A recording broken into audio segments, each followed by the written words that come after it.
Hi, family. This is Miss Loretta. Thank you for stopping by, and thank you for allowing me to stop by for just a minute of your time.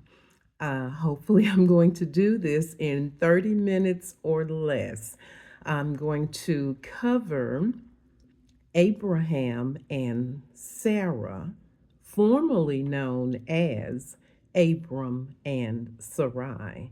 It's a lot going on in this book, but I'm not going to cover everything. I'm just going to cover just a few of the things to give you a general idea of what was going on. I'm not one of those who can tell you the time period and what was going on in the land at that time. I'm not here. There's lots of people on here for all of that type of stuff. All I'm going to do is tell you or give you my seasoned um, account of the things that happened to certain individuals or in certain stories during that time that we find ourselves familiar with at this time, but we may not always know the whole story or what happened or what have you. I'm not going to spend all day talking about it. I'm just going to go ahead and dive in. As I said, we'll be speaking about Abraham and Sarah, and if you want to read about them or read where this story is coming from, it's Genesis, still in Genesis, and we're still in the lineage that includes Jacob. Remember the video I did on Jacob and Leah, Joseph, who Joseph is the son of Jacob, and it just goes on and on. But okay, I'm going to do one more in this, I guess you could call series, basically, which will be when Jacob became Israel. So we know of the 12 tribes of Israel. But anyway, it's all related. So that's the only reason I'm bringing that up. But anyway, this is Genesis, the 12th chapter through the 25th chapter. So within those chapters, a lot went on. I'm just going to touch on a couple of things. The first being, as it opens up Genesis 12 and 1, because we've always heard of how God told Abram to leave your family, leave your kindred, and go to a land that I will show you. That's something I know that's very familiar with everyone. Let me read it to you. It's Genesis 12, starting at the first verse through the third verse. It says, Now the Lord said to Abram, as I said, he started out as Abram before God changed his name to Abraham. Now the Lord said to Abram, Go from your country and your kindred and your father's house to the land that I will show you. I will make of you a great nation, and I will bless you, and I will make your name great, so that you will be a blessing. I will bless those who bless you, and the one who curses you, I will curse. And in you all the families of the earth shall be blessed. Now, that is the blessing of Abraham. He is the going to be the father of many nations. Abraham, God chose him to be our forefathers, and they are Abraham, Isaac, and Jacob. We all come from the lineage of Abraham, Isaac, and Jacob. According to, now this is, I haven't researched some whatever. I'm telling you what I have been taught or know or interpret or how I see it. What I want you to do, the Bible tells you, study to show yourself approved. Listen to me and go say, well, let me go check her on what she was saying. So, anyway, yes, Abraham, Isaac, and Jacob. Abraham, whose son is Isaac. Isaac's son is Jacob. Jacob's son is Joseph. And it goes on and on and on and on. And at some point in life, if the Lord bless and say the same, I may get to covering all of that. I'm trying. Okay. And I thank you all for tuning in and being patient with me. I'm a little talkative, but I'm going to try to do this in 30 minutes. Okay. So God told Abram to go to the land that I will show you. And what did Abram do? He packed up his wife, his brother's son Lot, all his possessions, all his people, like his servants, his children, his animals, his everything. He packed up everything. God said, go, leave your folks and go on down there. But he took his brother's son Lot. Not sure why, but okay. So they headed to Canaan. Now he said, go to a land that I will show you. And so he didn't tell him where he was going, but they packed up and they were headed to Canaan. Maybe they had to go through Canaan to get somewhere, but that's where they headed to. And so on their way, they passed through Shechem, the land of Shechem. So there at Shechem, they set up a camp, and the camp was beside the oak at Moreh, Moreh. Not real sure what that is. I'm assuming it's an oak tree at Moreh, and that's where they set up camp. But now this was Canaan land, Canaanite land. This wasn't their land, but they're just traveling through, get tired, let's set up camp, and that's where they set up camp.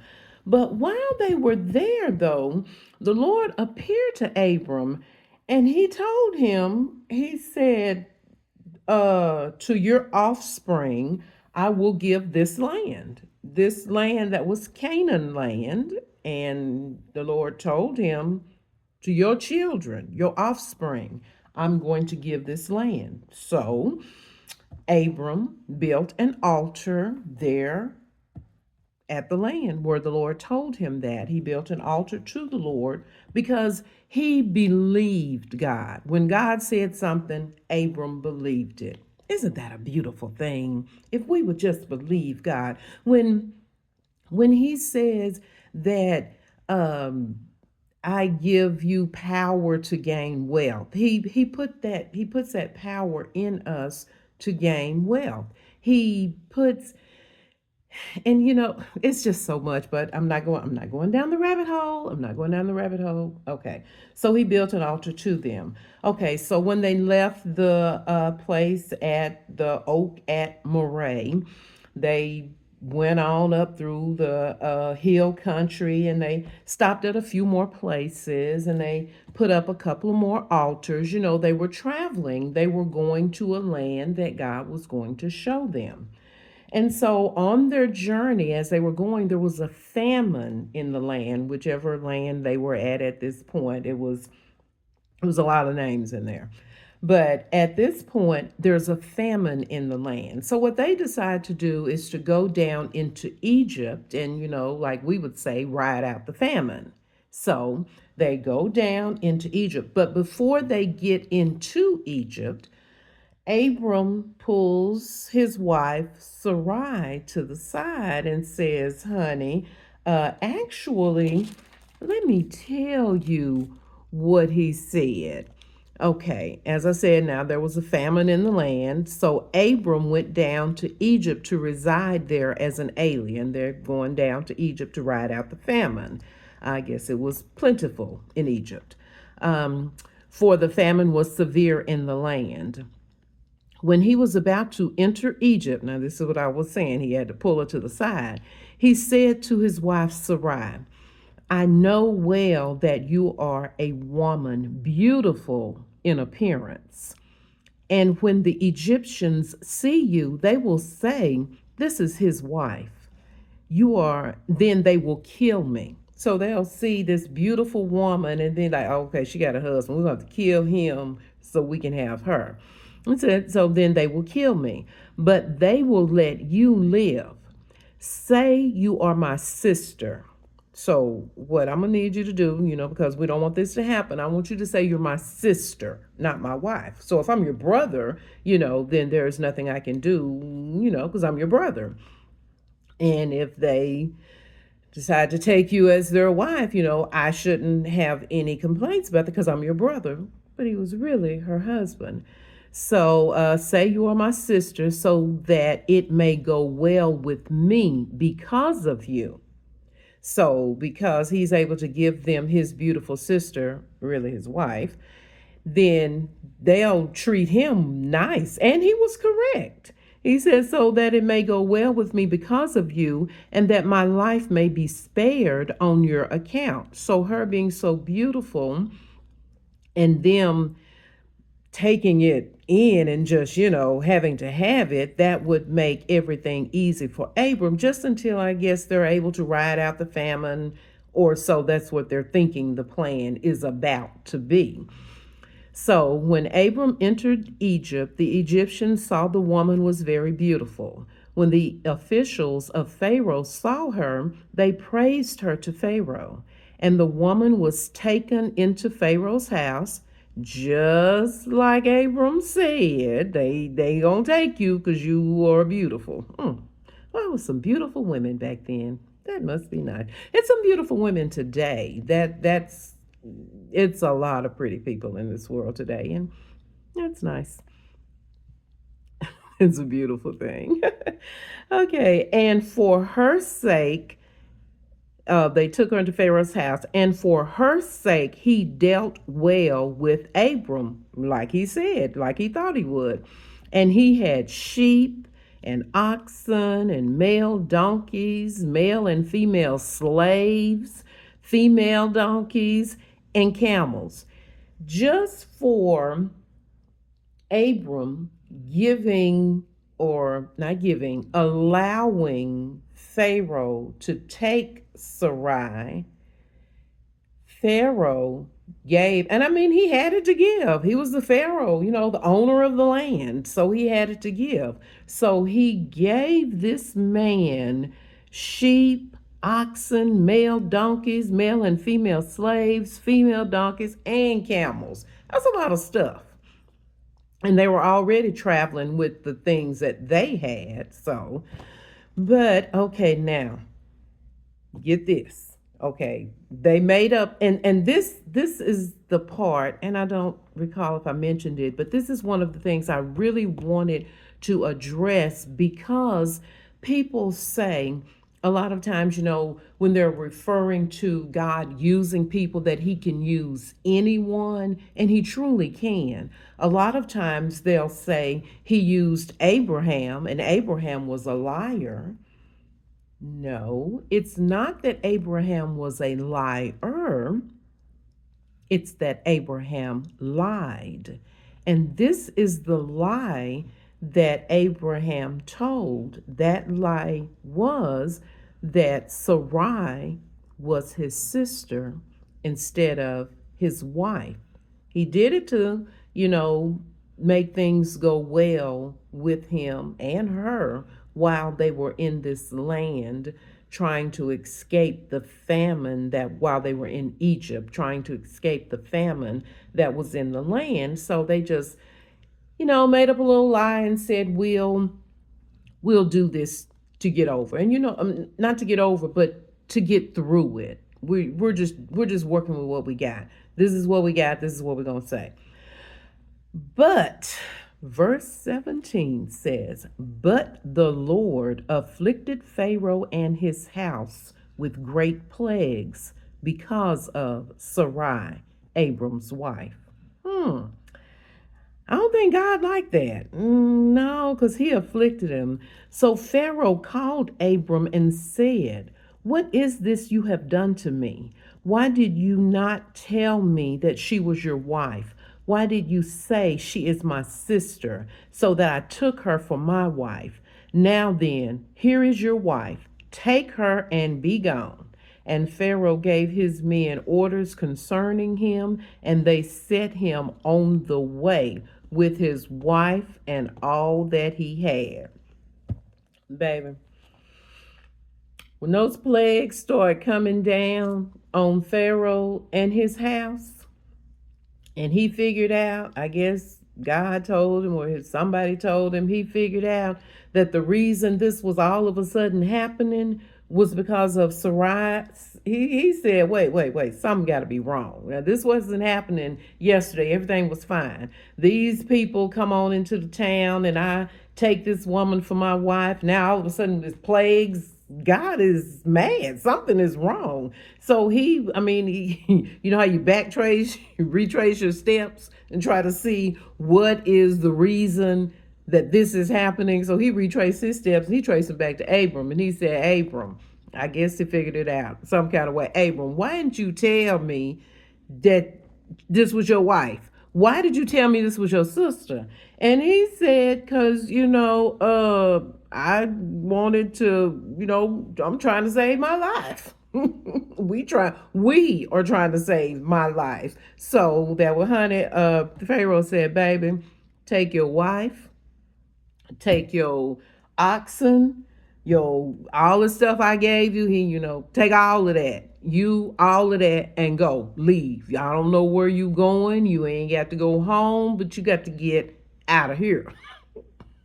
Y'all know the saying. You ain't got to go home, but you got to get out of here. So he told them, go, bye, go.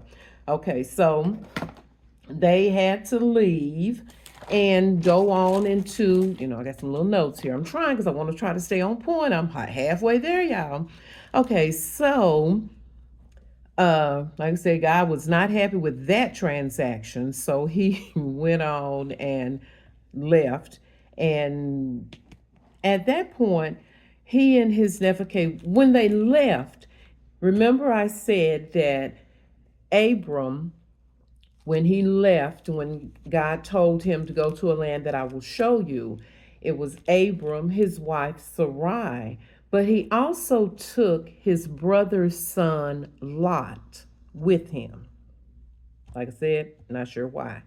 So as they were going, time was passing. This wasn't like yesterday, today, last weekend, or whatever. Time was passing because they were traveling through the lands going to the place that God was leading them to. Excuse me. And so they were, moving, but Lot had his people. He had his herds, he had his shepherds that tended the herds, and Abraham had his people. Put my hands up there. Had his people. So he had his shepherds, the people that tended his sheep, his herds, his wife, his children. They eat. No, back up. Abram didn't have any children. No. So just his family, his maid servants, his animals, his, his people. And so they were too big. It was too many people. When they got to a point in their travels to a land, actually it was the plains or around the plains of Jordan. And when they got to this area, they decided, or Abram decided, they needed to split up because there was strife among the workers, the people. It was just too much. Because if my people, they're going to do what I need them to do. They're not going to do what I say not to do because these are my people. But see, your people, I don't know. And if your people are clashing with my people, it's just causing friction. So we need to separate. So what Abram, he gave Lot choice. He told him, he said, choose land, looking out over the plain of Jordan, choose land. If you go to the left, I'll go to the right. If you go to the right, I'll go to the left. Let there be no strife between us. We just need to, separate and go ahead and, build our own villages our own way. So they separated.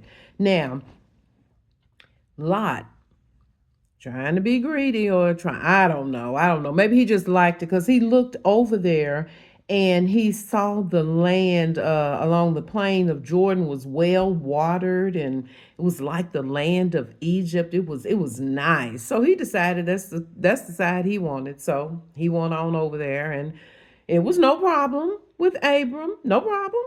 That's what you want. Go ahead, nephew. Go on. Have your people. Now, where Lot went, his part of the world later became Sodom and Gomorrah. Are you familiar with Sodom and Gomorrah? How it was destroyed? How Lot's wife, um, Abram's nephew Lot, had a wife in Sodom and Gomorrah, and when they were fleeing, I know you know this, but I'm going to tell you anyway, for the people in the back that may not know this now, when they were fleeing, when Lot and his family were fleeing Sodom and Gomorrah, they were told to leave and don't look back. Do not look back. Well, Lot's wife, I guess she just couldn't bear. Because Sodom and Gomorrah was kind of racy, we'll say. That's a good word for now, because that's a different story for a different day in a different video, which I'll hopefully be able to get to at some point. But anyway, I'm not even talking about them. Why am I even over there? But just quickly, they had to separate land. So Lot chose the plains of Jordan, the beautiful green garden looking property, and Abram went on the other way, which was fine, no problem. And so and then that looking back and turning into that pillar of salt is like part of the scripture that says, forgetting those things which are behind you, pressing forward to the mark of the high calling. And it's like the Bible tells you, you got to go forward. You can't live your life going forward, because to live is to be going forward. If you're completely not moving forward, unless you're moving backward, I don't know, then you're not living. You're not alive. You have to go forward. But anyway, you have to look forward. You have to forget those things that are behind you, because everything is not to be remembered. Throw it in the ocean of something. If you need to forgive somebody, forgive them. If you need to forget something, forget it. Go on and live life in a happy state, if you can. We'll talk about that one day also. Okay, so you press forward. So what he did is he went to go settle on one side, like I said, and then Lot settled on the other side. Now that's just an introduction into who Abram and Sarai are. Now, when God told him to leave his land and go to this land, he was 75 years old. Now, today, that's really old. But back then, they lived longer, because Sarah didn't die until she was 125 or 127, one of those. So they lived much longer back then. And the reason the lifespan was cut short is God actually got tired of humans. He got tired of us. So, because Methuselah lived to be 969, 68 or 69. And a lot of people back in the Bible days, I was going to say those days, but in the Bible days, lived very long lives. And as I said, he got tired of people, because, we grumble and complain, and, God is good, and we still find a reason to grumble and complain. And he just flat out got sick of all of that. So he decided to just shorten the lifespan, which I understand. Okay, so now Sarai, we're going to go. Now we know who Abram and Sarai are.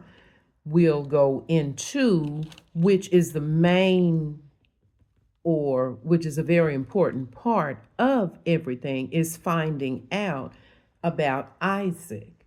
as we said, Abraham. So we know who Abraham was, and we know he is the father of Isaac. And I just spoke a lot about Isaac in a previous video. So we need to now see where Isaac comes from so we can have the Abraham, Isaac, and Jacob. We already did Jacob and Leah. We got that. So Abram and Sarai had no children.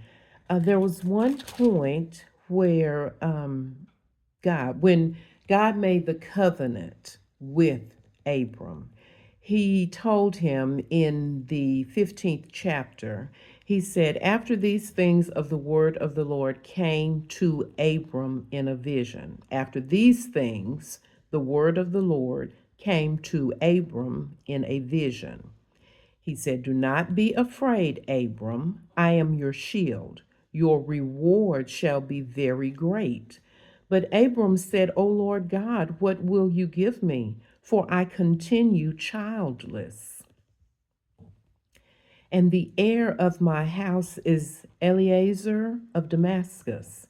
And Abram said, you have given me no offspring, and so a slave born in my house is to be my heir.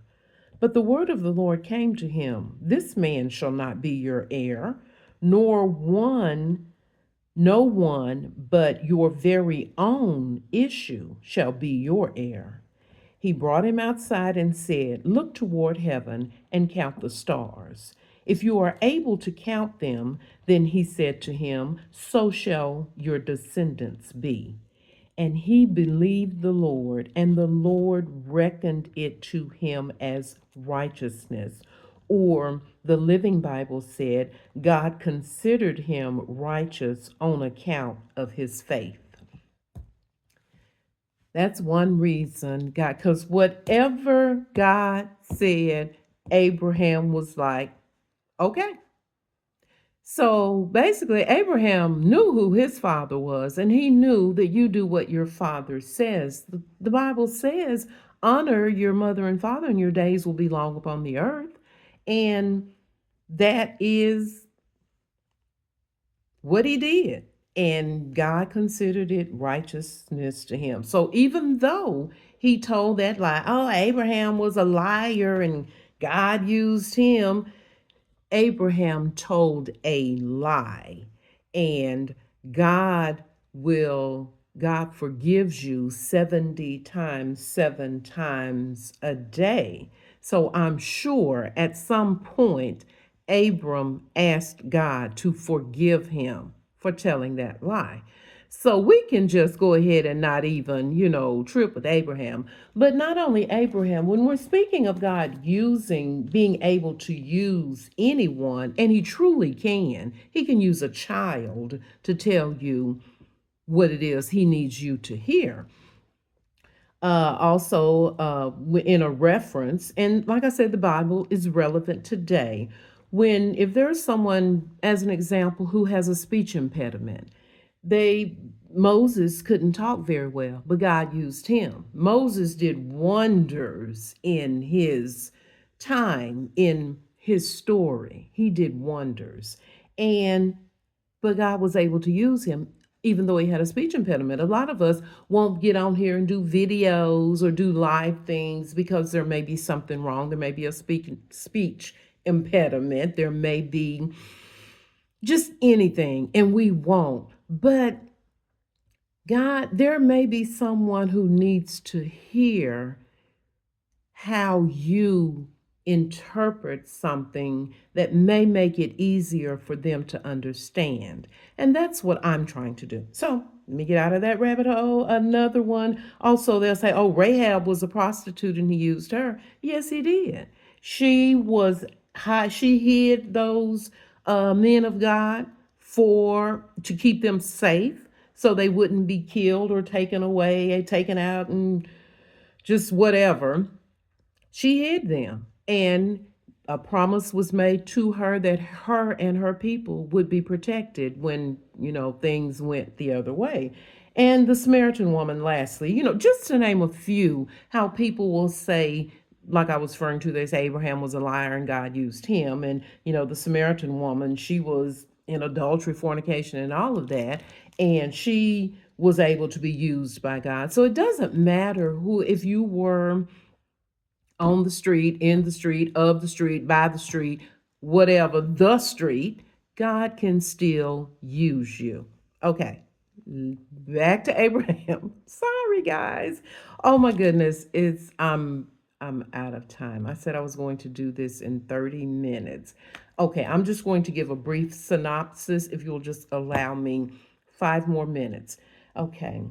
And then maybe at a later time, I will elaborate on this in more detail. But basically, what happens is God makes this covenant with Abram. He then turns his name, he changes his name from Abram to Abraham. And he told him, which Abram meant father, but Abraham meant father of nations, or let me see, father of many nations. So he changed his name because he told them that his descendants, the stars in the sky, he would have so many descendants that to be able to count the stars in the sky, you can't. And that's how many descendants he would have. The sand on the ground, to count the sand, that's how many. But Abram didn't understand, or now Abraham did not understand, because he was 99 when God told him this. And he didn't quite understand because he thought he was too old. And is anything too hard for God? I'm going to have to come back and go further on a second video, because I don't want to keep you too long, and I do want you to come back. And if I don't do what I say I'm going to do, then you may not be interested in coming back. So I'm going to stop there. I will continue at a later time, but the story of Abraham and Sarah, formerly known as Abram and Sarai. And if you came in early and didn't get the beginning, you can find this story in Genesis chapter 12 through 25.